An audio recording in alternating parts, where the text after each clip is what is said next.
आज हम जानेंगे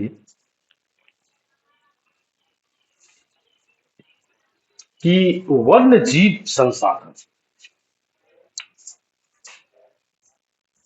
वन जीव और संसाधन, इसको विस्तार से जानेंगे। वन जीव और संसाधन। तो सबसे पहले इस बात पर हमें जाना होगा कि भारत में वनस्पति जात और प्राणी जात, तो यदि हम और आप नजर डालेंगे तो ये पाएंगे कि कुछ ऐसे प्राणी और पौधे हैं जो आपके क्षेत्र में ही पाए जाते हैं। और वास्तव में भारत जैव विविधता के संदर्भ में विश्व के सबसे समृद्ध देशों में से एक है। तो यहां विश्व की सारी जैव उपजातियों की 8% संख्या पाई जाती है। तो अभी खोजे जाने वाली उपजातियों में से 2 या 3 गुना ज्यादा है। तो भारत में पाए जाने वाले वनों और वन्य जीवन संसाधन की क्षेत्रफल और किस्मों के बारे में भी विस्तार से आज जानेंगे। तो आपके दैनिक जीवन में बहुत कुछ महत्व रखता है, मतलब इंसान के जीवन में बहुत कुछ महत्व रखता है। वनस्पति जात और प्राणी जात हमारे हर रोज के जीवन में इतने मिले हुए हैं कि हम उसकी कभी कभी उसको अनदेखा भी कर देते हैं। परंतु पर्यावरण के प्रति हमारी असंवेदना के कारण कुछ समय पहले से इन संसाधनों पर भारी प्रभाव पड़ा। तो भारत में वन जीव और उसके संरक्षण जरूरी है, और ये कितनी जरूरी है इसको आप विस्तार से जानें। वन्य जीवन और वनों में तेज गति से हो रहे ह्रास के कारण इसका संरक्षण अति आवश्यक हो चुका है। परंतु हमें वनों और वन्य जीवन का संरक्षण करना भी जरूरी है, हमारा कर्तव्य बनता है। तो संरक्षण से पारिस्थितिकी विविधता बनी रहती है तथा हमारे जीवन साध्य संसाधन जैसे जलवायु और मृदा यानी कि मिट्टी विभिन्न जातियों में बेहतर जनन के लिए वनस्पति और पशुओं में जीन्स विविधता को भी संरक्षित करती है। तो हम कृषि में अभी भी पारंपरिक फसलों पर निर्भर करते हैं, और जलीय जीव जैव जो है विविधता मोटे तौर पर मछली पालन बनाए रखने पर ही निर्भर है। तो जैसे जैसे इस बात को हम अनदेखा करेंगे तो हम ये पाएंगे कि हमारी ही गलतियों के कारण बहुत कुछ हमसे बिछड़ रहा है। यदि यहां से हम 1960 और 70 के दशक के दौरान चलेंगे तो पर्यावरण संरक्षणों में वन्य जीवन सुरक्षा कार्यक्रम पर पुरजोर उसकी मांग की गई थी हर जगह से, देश के विभिन्न हिस्सों से। तो भारतीय वन जीवन मतलब रक्षण अधिनियम 1972 में लागू किया गया, जिसमें वन्य जीवन के आवास संरक्षण के अधिक प्रावधान थे। तो सारे भारत में रक्षित जातियों की सूची भी प्रकाशित की गई कि इसकी रक्षा जरूरी। तो संकटग्रस्त जातियों के बचाव पर, शिकार प्रबंधन पर, वन्यजीव आवासों का कानूनी रक्षण तथा जंगली जीवों के व्यापार पर रोक लगाने आदि पर प्रबल जोर दिया गया। तो केंद्रीय सरकार व अन्य कई राज्य सरकारों ने राष्ट्रीय उद्यान और वन्य जीव पशु विहार स्थापित भी किए। तो केंद्रीय सरकार ने कई परियोजनाओं की घोषणा भी की है, जिसका उद्देश्य गंभीर खतरे में पड़े कुछ विशेष वन्य प्राणियों का रक्षण प्रदान करना था। तो इनमें बहुत सारी प्रजातियां मतलब जाति आती है, प्रजाति आती है कि मतलब जानवरों की, जैसे बाघ, एक सींग वाला गेंडा, कश्मीरी हिरन अथवा हिमगन। मतलब 3 प्रकार के, जैसे कि मगरमच्छ की बहुत सी जातियां हैं, जो कि स्वच्छ जल मगरमच्छ, लवणीय जल मगरमच्छ, घड़ियाल, एशियाई शेर और अन्य प्राणी शामिल। तो इसके अतिरिक्त कुछ समय पहले हाथी हाथी, काला हिरन, चिंकारा, भारतीय गोडावन और हिम तेंदुओं आदि के भी शिकार और व्यापार पर पूर्ण संपूर्ण और आंशिक प्रतिबंध लगाकर कानून का रक्षण किया दिया गया है। तो सबसे पहले यदि हम बात करें, तो वन्य जीवन संरचना में बाघ यानी कि टाइगर एक महत्वपूर्ण जंगली जाति है। और 1973 में अधिकारियों ने पाया था, जिसको सरकार ने सर्वेक्षण के लिए दिया था, तो देश के 20वीं शताब्दी के आरंभ में बाघों की अनुमानित संख्या लगभग 55,000 से घटकर मात्र 1827 हो गई थी। और बाघों को मारकर उनको व्यापार के लिए चोरी करना, आवासीय स्थलों का सिकुड़ना, भोजन के लिए आवश्यक जंगली उपजातियों की संख्या कम होना तथा जनसंख्या में वृद्धि बाघों की धरती संख्या के मुख्य कारण, मतलब जो घट रही है धरती पर। तो बाघों की खाल का व्यापार और उनकी हड्डियों का एशियाई देशों में परंपरागत औषधियों से प्रयोग के कारण ये जाति विलुप्त होने के कगार पर पहुंच चुकी है। क्योंकि भारत और नेपाल दुनिया का 2/3 बाघों को आवास उपलब्ध कराता है। ये देश शिकार, चोरी और गैर कानूनी व्यापार करने वालों के मुख्य निशाने। तो प्रोजेक्ट टाइगर विश्व के बेहतरीन वन्य जीव परियोजनाओं में से एक है और इसकी शुरुआत 1973 में। तो बाघ संरक्षण मात्र एक संकटग्रस्त जाति को बचाने का प्रयास नहीं है, इसका उद्देश्य बहुत बड़े आकार की जैव जाति को भी बचाना है। तो आजकल संरक्षण परियोजनाएं जैव विविधताओं पर केंद्रित होती है, न कि विभिन्न घटकों पर।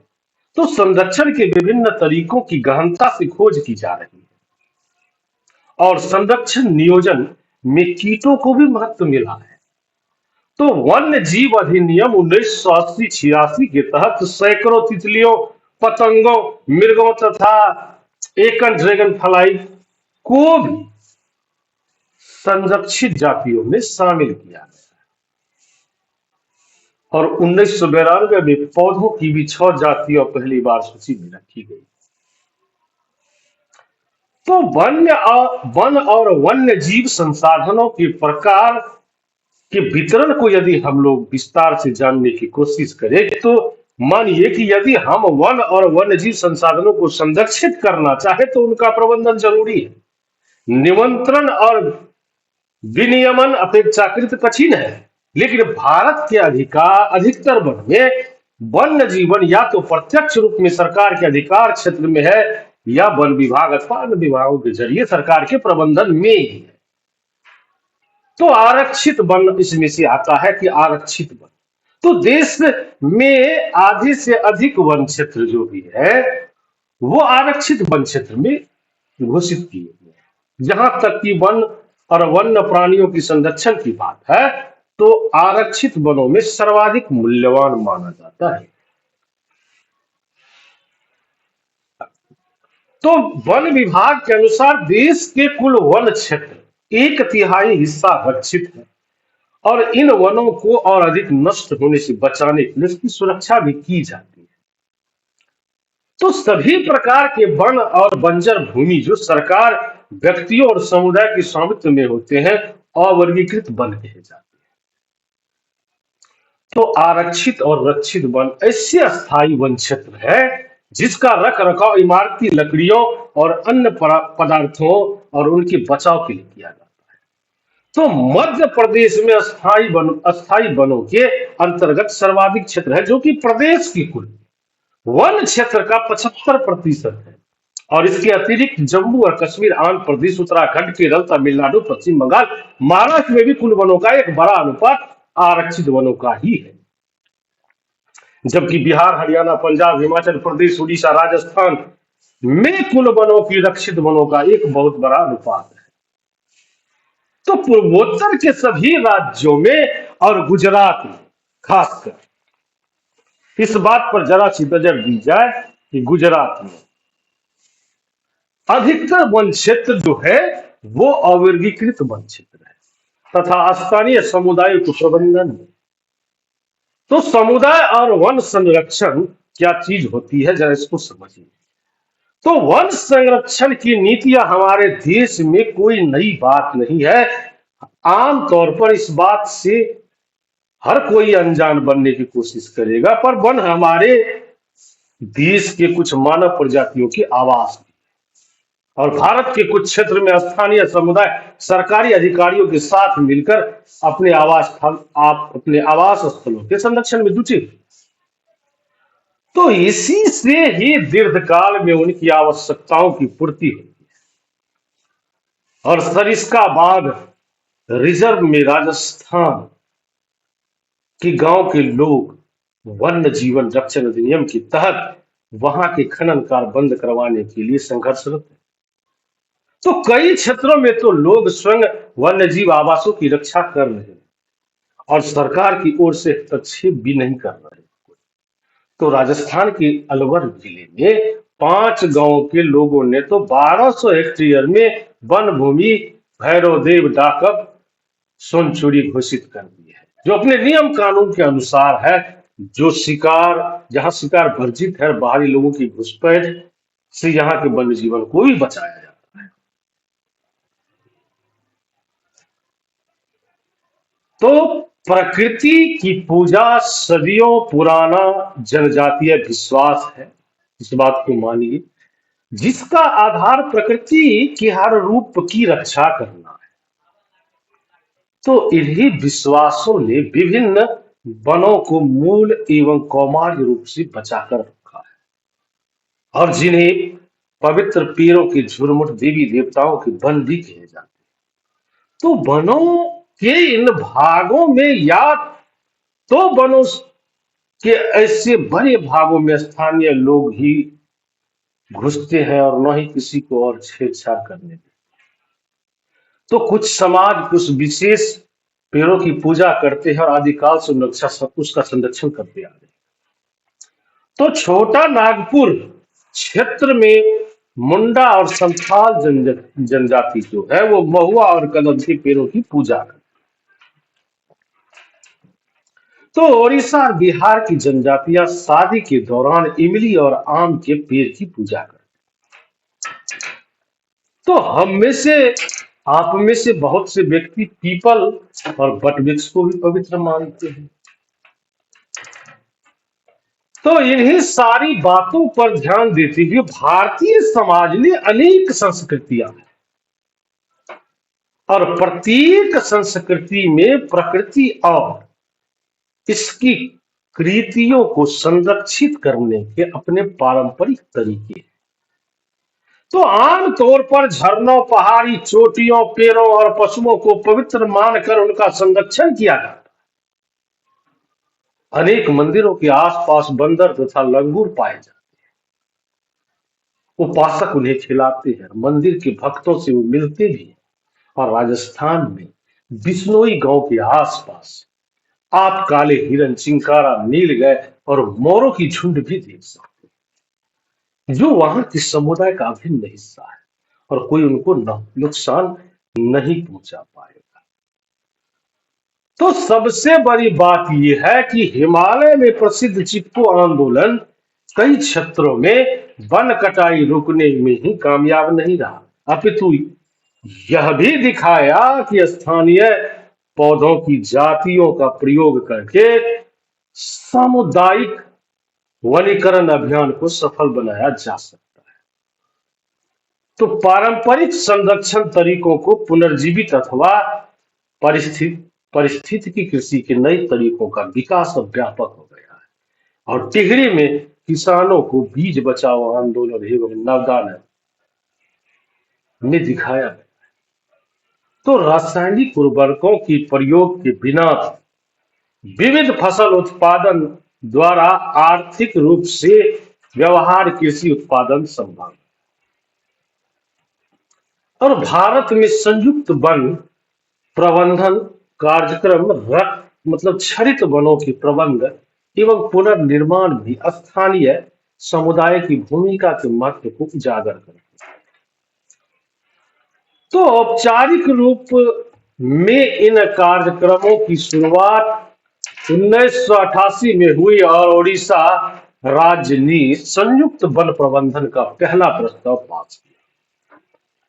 तो वन विभाग के अंतर्गत संयुक्त वन प्रबंधन क्षरित वनों का बचाव के लिए कार्य करता है और इसमें गांव के स्तर पर संस्थाएं बनाई गई जिसमें ग्रामीण और वन विभाग के अधिकारी संयुक्त रूप से मिलकर कार्य करते हैं। तो इसके बदले ये समुदाय मध्य स्तरीय लाभ जैसे गैर इमारती वन उत्पादन के भी हकदार होते हैं और तथा सफल संरक्षण से प्राप्त इमारती लकड़ी लाभ में भागीदार भी होते हैं और अपना काम भी करते हैं। तो भारत में पर्यावरण के विनाश और पुनर्निर्माण की क्रियाशीलताओं से सीख मिलती है कि स्थानीय समुदायों को हर जगह प्राकृतिक संसाधन प्रबंधन में शामिल करना चाहिए। तो स्थानीय समुदायों को फैसले लेने की प्रक्रिया में मुख्य भूमिका में आने की अभी देर है। तो विकास क्रियाएं मान्य होनी चाहिए जो जनमानस पर केंद्रित हो, पर्यावरण हितैषी हो और आर्थिक रूप से प्रतिफलित हो। तो बहुत सारी बातों को ध्यान में रखकर आप इसके संरक्षण को समझ सकते हैं। तो इस संरक्षण को समझने के बाद जरा सा हम अगर आगे निकलते हैं तो हमारे जीवन में जल बहुत महत्व रखता है।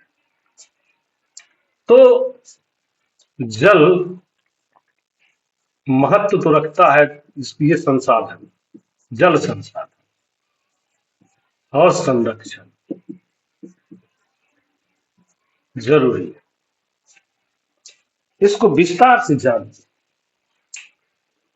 कि इस धरती पर 3/4 धरातल जल से ढका हुआ है, परंतु इसके प्रयोग में लाने वाले मतलब प्रयोग में आने वाले अलवणीय जल का अनुपात बहुत कम है और यह अलवणीय जल हमें सतही अपवाह और भौम जल स्रोत से प्राप्त होता है।